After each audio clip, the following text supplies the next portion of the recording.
What's going on, YouTube? We're back at it for another video, and today we've got Chapter 2 of the 100% Guides for Liza P. We're going to be on the Elysion Boulevard entrance, and we're going all the way until we get to the point where we're at the boss fight just before the factory for the V guy. I can't remember his name right now, but let's get straight into that guide.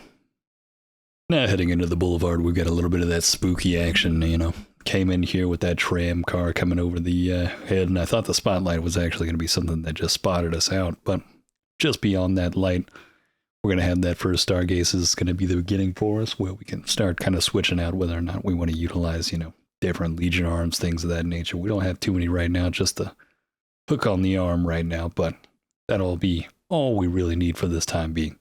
Now, jumping off over to the left, we get another one of those idiots just banging on the door like he's another zombie. Just looking for a human. I'm not really sure what's going on there, but over on our left, we've got a throwing cell. Now, those are really beneficial for certain moments that you'll be facing off some medium-type enemies, if not like mini-bosses. Even some boss units can be kind of devastating when it comes to the damage from one of those, but just about every one of the puppets is going to take any type of electrical damage at an alarming rate. Even if you've imbued it on your weapon, it can be extremely devastating up against a lot of these different types of puppet enemies. You'll notice it pretty much make quick work out of some of these medium type enemies that are a little bit bigger. But over here at this chest, we've got another ring that's going to further increase our damage reduction from strikes at the cost of a little additional weight. But as long as it's not something that's giving you that weight to where you're hitting that slightly heavy, if not heavy, then you should be fine with wearing that and giving you a little bit more time to breathe. Now over on our right, we've got another one of those candle-wielding puppets over here. Be on the lookout for that and take that out pretty quickly, as well as another one of those musketeers. Heading back over to that right side, got another one of those emergency potions. Going to be one of those things that just gives you the ability to drink that before dying and not have to lose those ergos that you have. But over on our left side, we do have a shortcut that we'll need to drop down. That way we're not going to have to go through that bottom floor again and again, thankfully for that. Now, this is one of those medium type enemies that, had we used one of those throwing cells or possibly imbuement with electricity on our weapon, this would have pretty much been done in half the time. But luckily enough, one of those guys, or one of those enemies that we only have to kill one time. Now, be forewarned in this room that there are 3 different types of enemies, and you'll notice quite frustrating right here. I got ganged up onto the point where I'm basically one shot, got no healing potions, and over in the left corner of that room, we've got another one of those potions, but outside this doorway, there's another one of those musketeers. Just fair warning right here, because it is absolutely frustrating to walk out to that door, stand there, see an enemy in front of you, and not realize there's somebody that's going to shoot you on the other side. Now, the one thing that we want to do in this sequence is walk to the doorway, pull the attention of this guy, pull him into the room, finish him off, and then be able to run out that door, avoid the musket fire, and take down that enemy. Now, from that point, we're going to double back along that little walking edge, and now this looks like you shouldn't be able to get across it, but just carefully go along the ledge of that building, and we'll be able to get that electrical one-time use imbuement for our weapon. That'll come in handy a little bit later on. Now, just up top to the right of us, you'll notice we had a little bit of an electric ball thrown at us. We've got another one getting thrown at us. These guys are extremely frustrating. Just keep in mind that they're over there. Boom. Just got hit with it again, but we'll be able to get that one item. We're going to double back and then head over to the right side as we're... Oh, forgot about that guy. We got a little puppet sneaking around the corner. A lot of jump scare moments, and I definitely say a lot of them do get me. But it does make for entertaining content for the stream. But we'll be getting another throwable item, which is, I believe it was like a pipe or something. Actually does a lot of devastating damage, but after we go down that ladder, we'll be able to get another shortcut entrance opened up. That way, we don't have to go back through that whole rooftop area. We can just walk straight over to this portion of it and continue going forward. Now, keep in mind that those guys are on top of that roof throwing those orbs, so be quite vigilant. They're going to continuously be dropping those, and we've got more than a few enemies to deal with over here. Now, you could throw some items at them, but I would say save those, even though that, definitely almost hit like a one-shot right there. Save these items, as there's going to be another enemy type that we'll want to utilize those on a little bit later on. And we'll be able to actually just run up on top of that roof and take out those 2 enemies without having to utilize the throwable items. Now, moving down from here, just down the hall from us, there is also going to be another enemy type, and I had one of those oopsie moments where I basically just let him get the better let him get the better of me. Quite frustrating, but in the next room, we've got another one of those lore items, and just outside of this, we don't want to push ahead just yet, as we still have those 2 enemies up top that are going to be throwing things. Just off to our right at the top of this ladder, we're going to have another enemy that we'll need to take down pretty quickly. And now we'll be at the rooftop where those 2 enemies were throwing those electrical orbs at us, and just in front of us there is some loot, but there is a hole in the roof, so do keep that in mind. Play cautiously going across, get that ergo fragment, and over to the left we've got another, I believe it was a throwable item, or it was a Legion canister, couldn't remember specifically. But just down below us from this rooftop, we can throw some of those damaging throwable items at this medium type enemy. Not doing too great with some of these that are a little bit heavier hitting, have a chunkier health bar to them. This could be one of those moments where you could make it a whole lot easier for yourself and throw these items down. I'm an idiot. I've only got half a health bar and no healing potions. This is not the time to do this, because if you do die after you throw these, you're not getting them back, or if you do, you're only getting 1 back, even if you had a full stock of them. So you want to make sure that you use this in a moment when you have the ability to heal yourself, or you're able to actually progress forward without just being something that's almost one shot.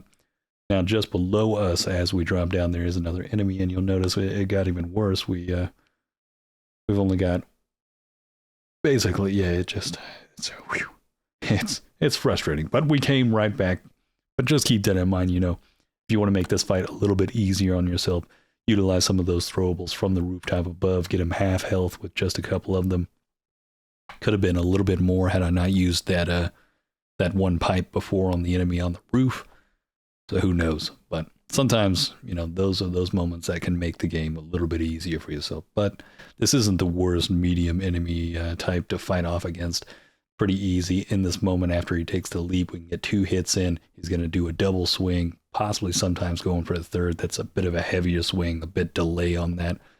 A little headbutt on top of that as well, and we're going to speed this up, as those are basically the only moves that he's going to do, so you just want to dodge that.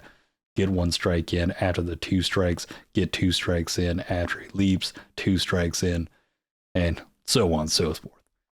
Now, inside of the chest right behind him, we're actually going to get our first amulet, which is going to further increase our maximum HP. Going to be using this for quite a while, but in the next room, we've got our second stargazer activated. Now we've got a secondary checkpoint, and over to our left, we're going to have a room with a vendor and a broken down elevator, as for right now. Later on, that will be a shortcut for us. Now, by all means, you could just stock up on all those throwables, the electrical imbuement. These are going to help you out with facing off with some of these enemies later on. And actually, the electrical imbuement and those 2, or those 3 throwables of electrical can be extremely beneficial for the next bigger boy that we'll be facing off with. A little bit of a medium enemy type that we've got just around the corner. So you might as well stock up on those. They can be extremely beneficial for you when it comes to this fight and just make your life a little bit easier. And keep in mind that we do have some of those hidden puppets around every corner, so keep your eyes out. Now going over here, we've got another one of those throwable enemy types up on top. We'll take that out, and just on the other side we've got another one that actually crawls up on us, able to just throw him off pretty easy, but also another piece of lore over there. Now just right here, I got a little bit distracted by Jiminy Cricket speaking out of the back pocket, but I should have known to immediately engage this butterfly. As soon as you see one of these, just start attacking it, go straight for it. Sadly enough, it will disappear after a little bit of time, and we do have a star fragment over there.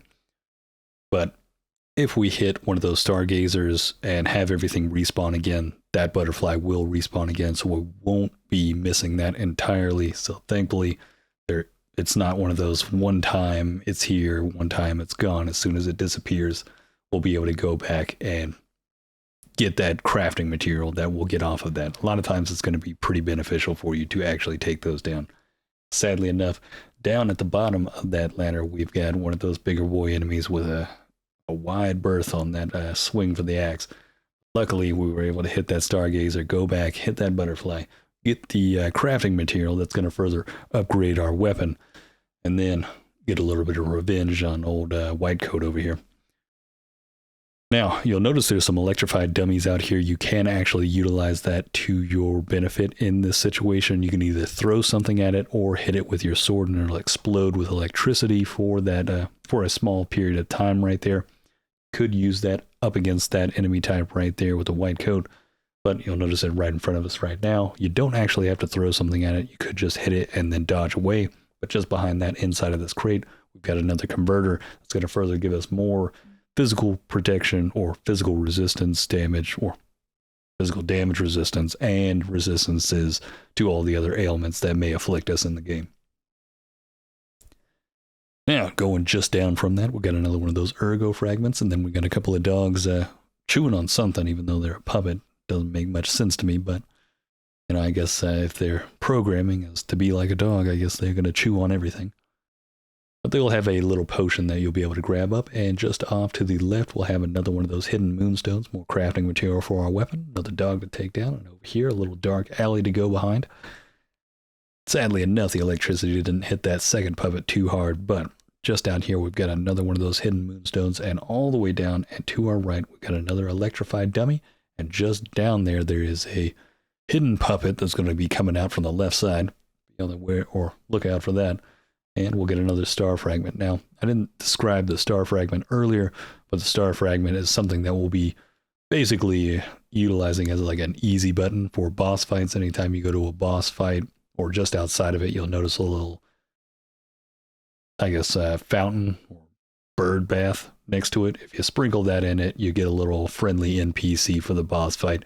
Makes it super easy, so if you're not too adept at some of these games, you might want to try that out. But just before we drop down all the way over here, you'll see that silhouette of that woman over there. We'll need to talk to her and get a side quest from her. Effectively, we're going to have to find her baby somewhere. I'm trying to remember. I feel like it's Krat Central Hall. That's where we'll find it, but we'll have that available for us in this video, so don't worry. We'll be pointing that out once we find it and being able to bring it back. Now, we've got another one of those police officer bigger boys. Bit irritating, trust me, if you utilize the electrical, or what is it, the throwable cells, the electrified little bottles, or if you use the electrical imbuement on your weapon that we had at that vendor. It's going to make this fight a whole lot easier.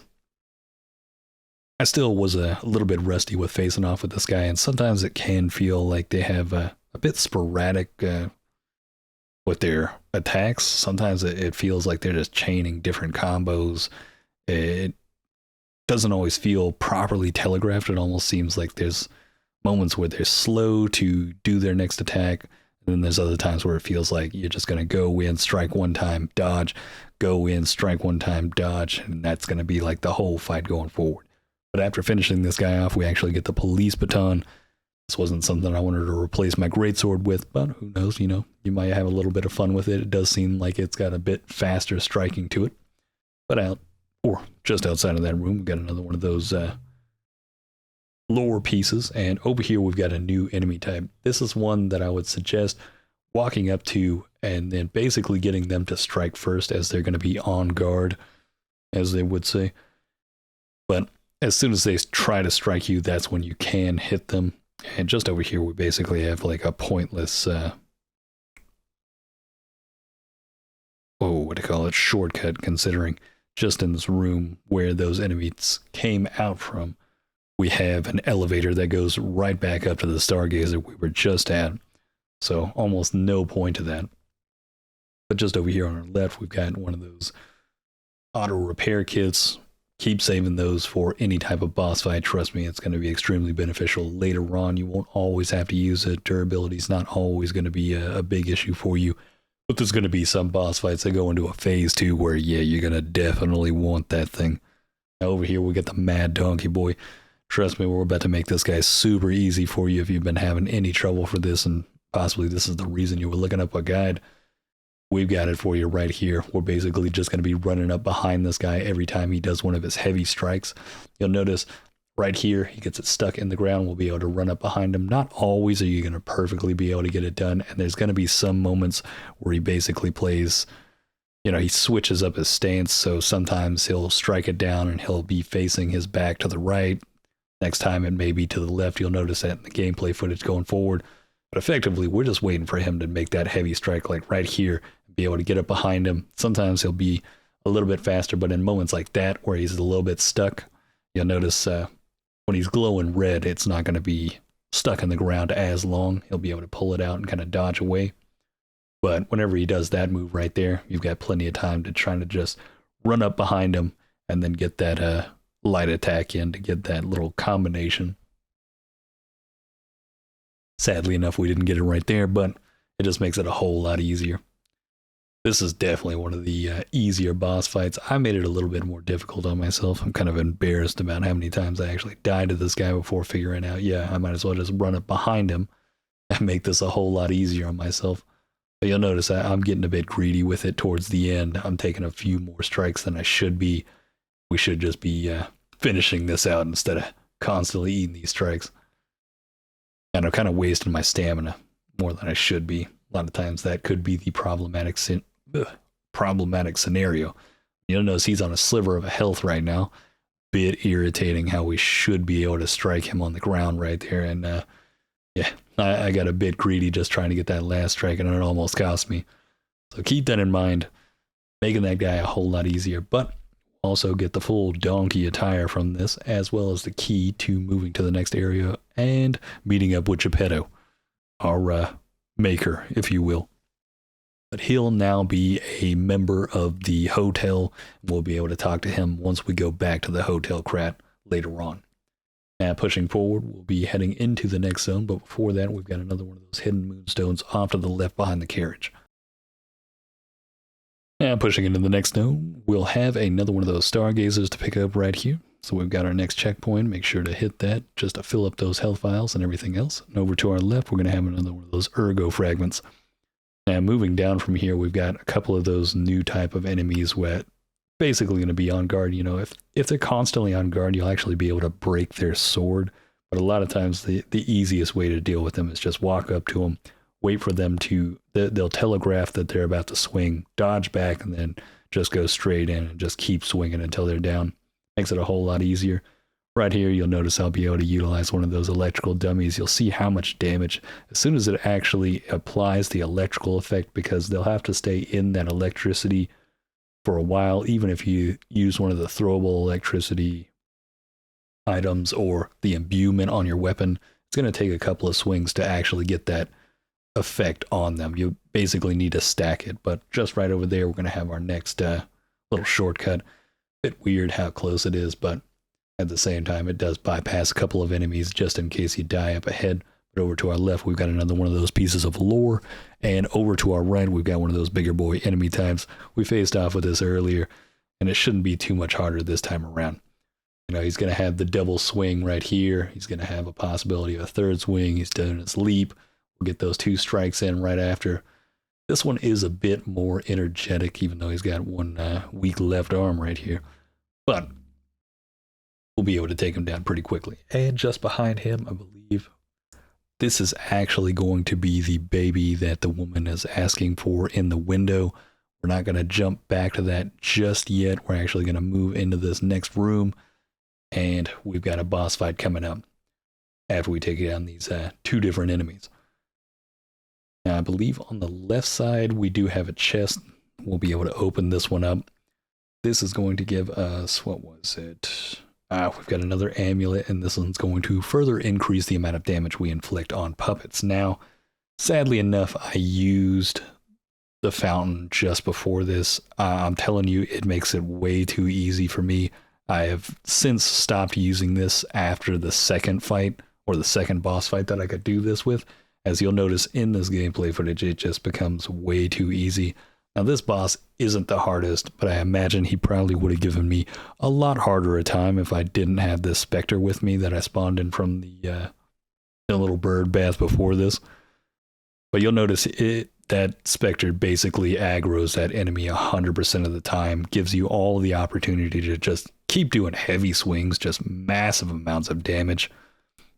This boss is, it could have been a lot harder.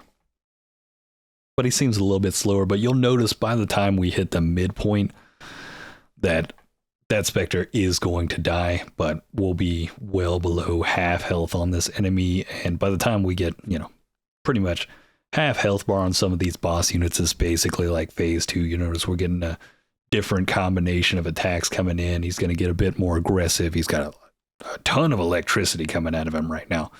It's getting a little bit more ferocious. He's definitely seeming like he's dealing a bit more damage, as you'll notice that Spectre will take the aggro again, and then he'll drop pretty quickly. But he's also doing a little bit of damage himself.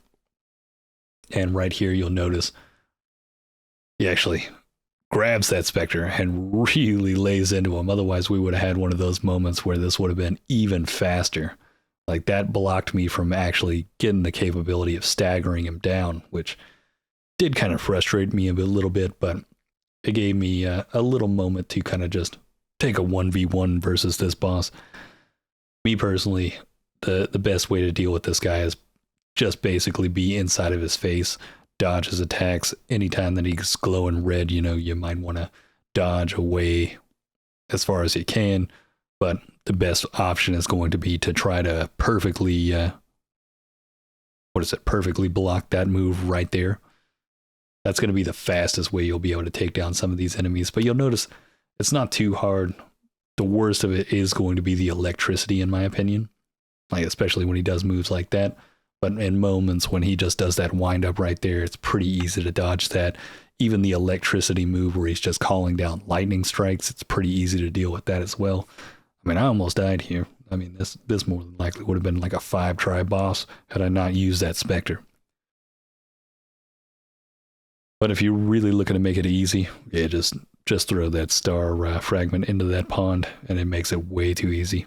But we get a piece of quartz from that, and we got another one of those rare ergos. Remember, save those rare ergos. Don't crush those for the ergo to level up just yet, as later on we'll find a NPC that will actually be able to utilize that to buy up a weapon or an amulet based around that NPC. But now, heading back to the Hotel Krat, and then heading back to the Elysion Boulevard, we'll actually head back to that woman over on our right and be able to give her that baby. And in return, she's going to give us a record and I believe something else. Now, I chose to say, that's a cute baby. I don't know what happens on the other side, whether or not she doesn't give it to you, but also gives you a little bit of that ergo fragment. Now, I do actually really enjoy this record. You can head back to the Hotel Krat and be able to play this over on the left side. You'll notice it just behind Sophia over there.